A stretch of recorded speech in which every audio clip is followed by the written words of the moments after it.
So hello Year 7, welcome to your next lesson on medieval life, and today we're going to concentrate on what was the role of medieval knights in English society.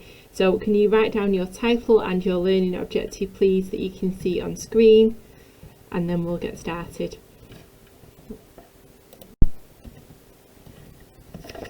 So on this slide you can see some of your keywords for today's lesson, so you need to write these down please in your exercise book or onto whatever it is that you're working on. So you've got chivalry, which is a code of behaviour for medieval knights, which is all about bravery and good manners. You've got something called a heraldic crest, which is a symbol or designed to show the identity of a knight on the battlefield. And then there's a word called a squire, and this is a personal servant to a knight, normally aged somewhere between 14 and 21 years old. So there's some key terms, and we'll come back to each of them as we go through and explain in a little bit more detail exactly what they mean.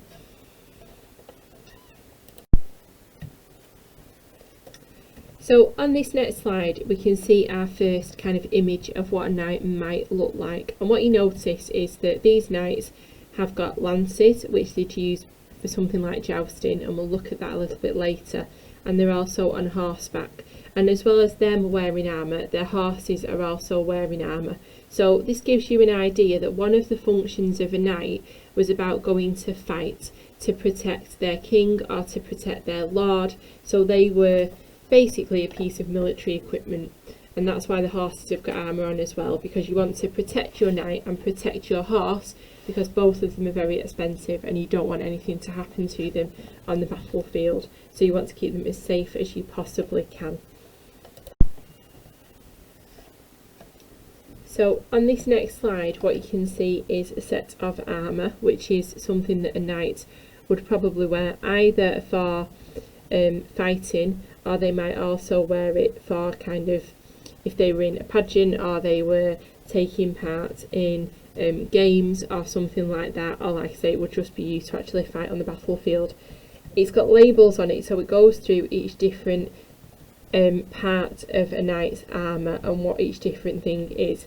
It doesn't tell you exactly what they're there to protect them from, so if you are interested in this, then it might be worth having a little bit more of a look at each of these different pieces of equipment and see exactly what they were there for and what they were supposed to protect the knight from. Some of them are quite obvious, like a helmet, some of them not quite as much, so there's some names on there which sound a little bit unusual, they sound quite French, so it might be worth having a look and finding some more information out about them if you would like to.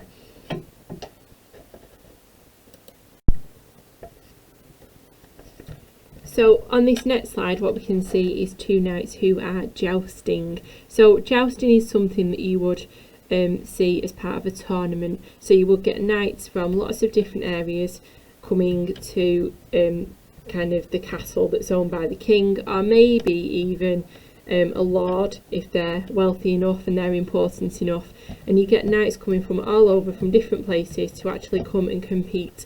So a tournament is a competition to see who is the best knight. One of the things that they might do whilst they're there is jousting, which is literally where you've got knights who would charge at each other with these big long sticks called a lance, and they would have shields as well, and the aim was to try and either knock the opponent off their horse or to just injure them as much as they could, so they weren't able to kind of fight back. And obviously people became really famous because they were so good at jousting, and it was something that knights would want to be really good at because it showed that they were really strong, agile and really good horse riders as well.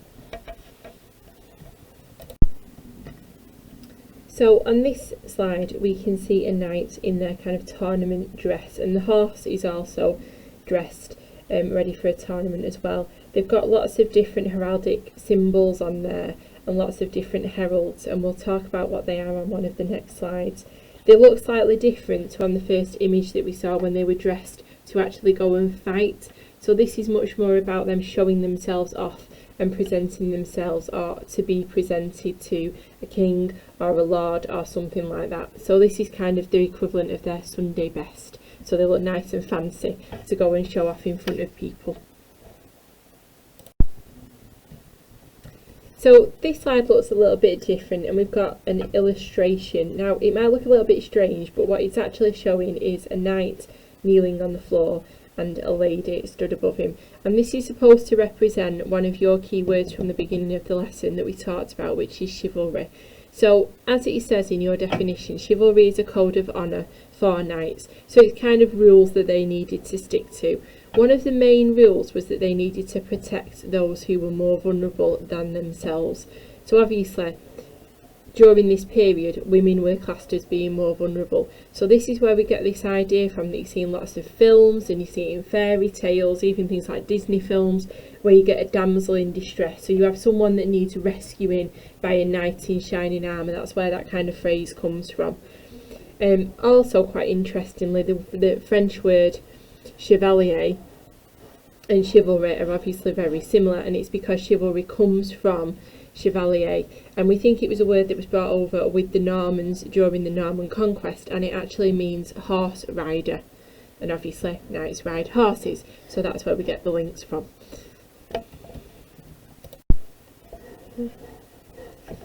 So on this slide we can see some heraldic symbols, and again this is one of your kind of key terms from the beginning of the lesson. A heraldic symbol is a little bit like a surname, but in the form of a picture. So it's a symbol to represent a family. So every single noble family, so families who were closest to the king, who were very rich and very powerful, would have their own heraldic symbol. And it had different things on there to represent their family. So a lot of them had different animals on there and things like that. But they were all unique and they were all different. And these were the things that knights would wear on their armour, put on their horses, have on their flags that they would carry. And it wasn't necessarily to show their family, sometimes it was a lot of the time to show the family that they were kind of representing or that they were fighting for.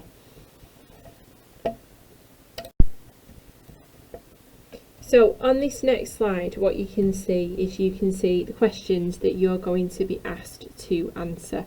So on the scans, which are also on Google Classroom, you need to be looking at pages 34 to 35. We're going to look at the next slide because this has got a little bit more information on, which will help you actually answer them.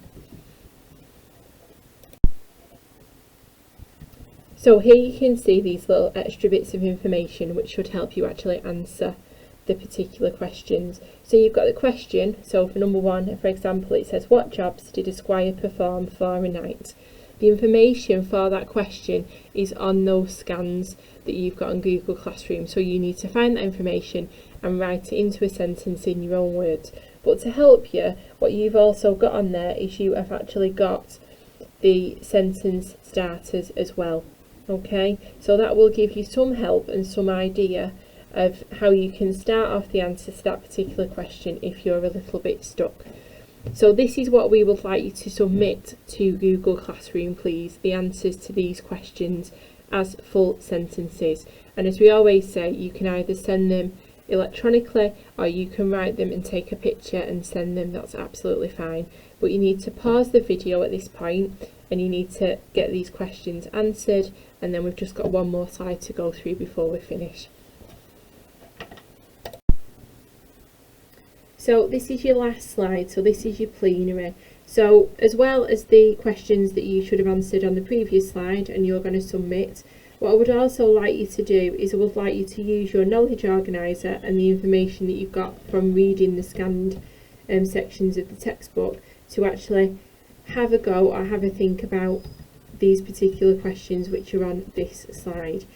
I don't need you to submit these, I'd just like you to try and learn the answers for the start of next lesson. Okay, so you don't have to actually submit them, but if you try and learn the answers, then that would be great. And similar to what we've done before, we'll go through the answers at the very beginning of next lesson, and then you can just tick them and you can mark them yourselves at home.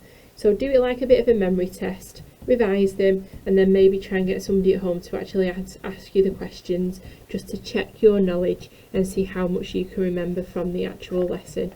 And we'll go through the answers at the very beginning of the next lesson that we do together. Thanks, and I'll see you next time.